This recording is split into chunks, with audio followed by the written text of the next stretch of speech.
It's March 7th, 2020. I'm in Fayette County, West Virginia. In October, a landowner here and his wife claimed they saw Bigfoot. They were sitting in a blind behind me and seen it come up over the hill. His wife seen it first. He was alerted to it by his wife. He pulled up his camera and took a picture.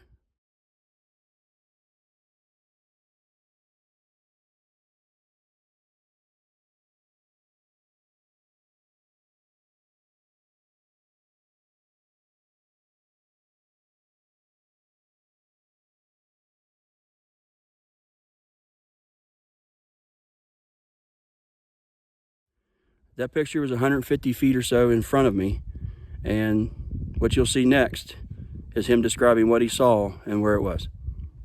He was standing like this, looking at me, and as I snapped the picture, he was already turning, and his arms swooped as he was walking. So it was kind of swinging. So kind of like when he turned, and I just seen his arms swoop. And like I said, his forearm was down around his thigh. It was below his waist. His forearm was way down here. So like I said, as he turned, it swooped. And it just went straight down over the hill. Went straight back the way he came, because he would have been standing. There's that one tree. He was standing right there. Straight down through there. See the stump? You can see the stump down there. Okay. He was standing probably around that stump or on the backside of that stump when I seen him. So everything you're seeing in the pictures is from like thigh, about right here maybe. He might even been behind a little bit further than that, depending on how the hill rolls down. But that's where he was standing. You estimate, how far you estimate that to be from your blind? I would say a good probably 45 yards, 50 yards. Because from my blind to the tree line, or my blind to these are 30 yards. Because I marked them, so when I shoot them across with, you're getting at 50, 60 yards when you get on the backside of the tree line.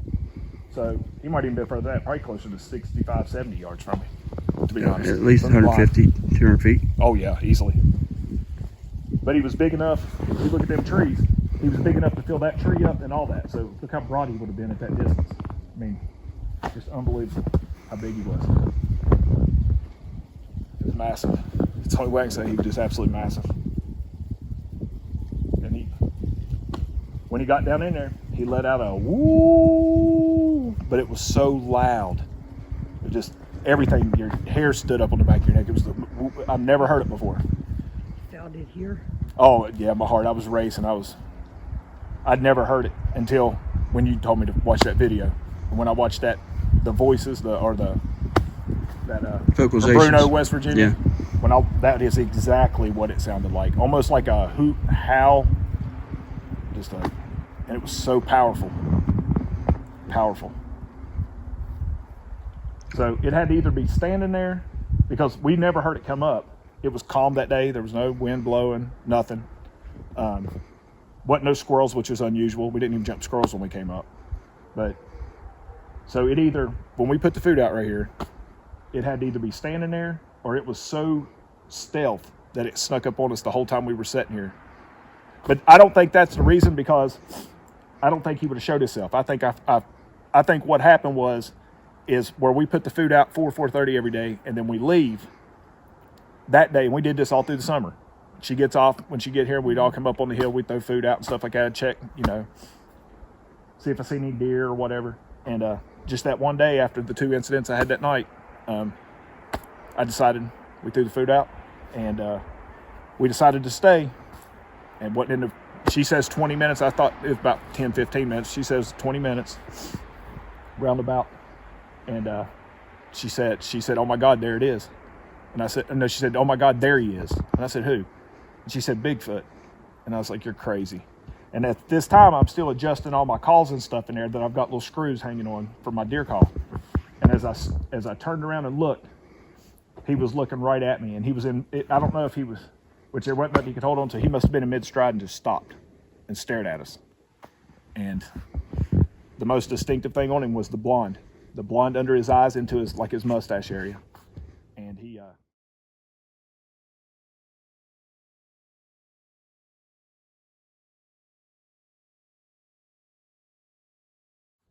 and he sat there long enough for me. Actually, he was turning when I took the picture. I'm lucky to even get a picture because I hip shot. I didn't even hold the camera up like you're doing right now. I took it from the side. I kind of eased it up to the bottom of the blind, and if you look at the original picture, I barely got over top the blind, so I'm lucky to even get the picture at that. And I snapped the picture as he turned, and like I said, he did this swoop, and he got down there, and he covered good length. I mean, in that little bit of time, he covered some property because he wasn't a couple steps. He was completely out of sight, and that's when he did the call as he was still walking. He'd do, ooh.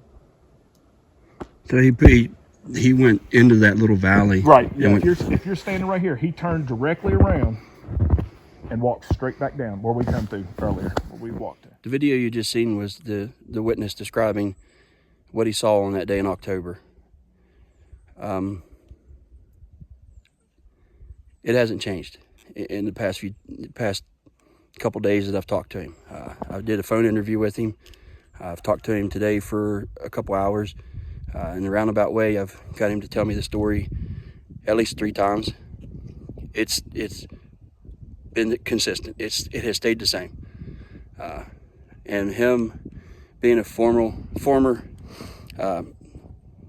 Marine Police MP, being a trained observer, gives credit to me, So I believe he's seen it, or he at least believes he saw it. Saw Bigfoot. He said he doesn't know anything else to call it. It was massive. Definitely wasn't a bear, and he has no idea what else to call it other than Bigfoot. So I'm gonna have a look around, see if we can find any other evidence, and hopefully get back here when it's nicer weather. It is about 6 to 8 inches of snow here today, and hopefully when the weather's nicer, we can get back here and look around some more, maybe spend a night or two. He's agreed to that.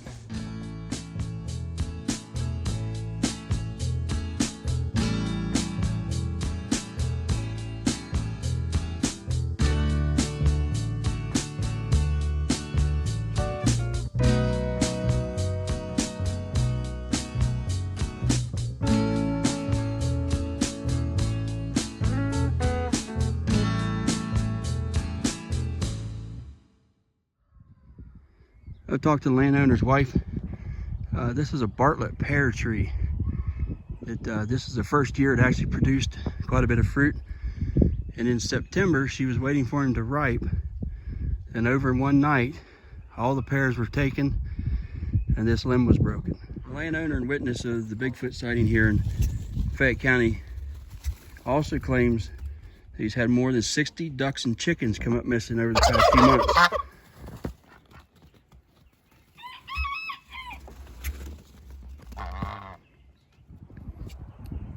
Well, I've had a look around and I've found a few what looks like tree breaks, tree bows, a couple of those.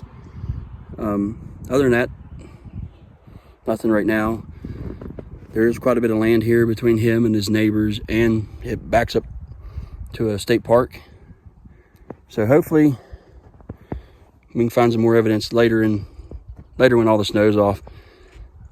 It is pretty deep here today, 6 to 8 inches. Some of the little valleys down here, it's at least a foot deep. So on that note, I'm going to review some pictures that he has sent me. See what I can see in those. And he's going to go through his game camera that he had up last night and yesterday and see if we find anything on that. And until then, it's on to the next adventure.